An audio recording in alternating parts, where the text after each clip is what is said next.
కాంగ్రెస్ సర్కార్ ప్రాంతీయ విభేదాలు రెచ్చగొడుతూ ప్రజల మధ్య చిచ్చు పెడుతోందని టీడీపీ అధ్యక్షుడు చంద్రబాబు నాయుడు తీవ్ర స్థాయిలో ధ్వజమెత్తారు.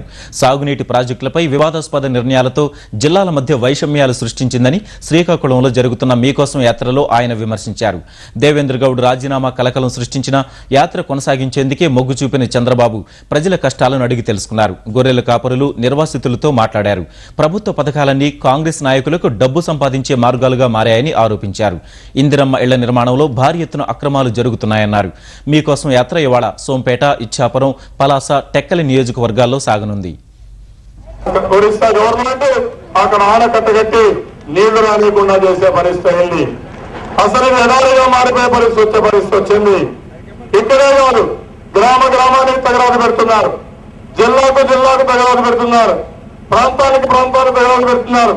వేరే రాష్ట్రాలతో సరైన సంబంధాలు లేకుండా, మనకు వచ్చే నీళ్ళు రాకుండా అడ్డుపుల్లు వేసే పరిస్థితి వస్తా ఉంది. ఇది ఒక చేతగాని ప్రభుత్వం.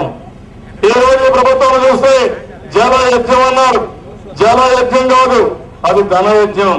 డబ్బుల కోసం ప్రారంభించింది తప్ప ప్రజల కోసం కాదని చెప్పి కూడా నేను మీకు తెలియజేసుకుంటున్నాను. అలాంటి ప్రభుత్వం ఉంది.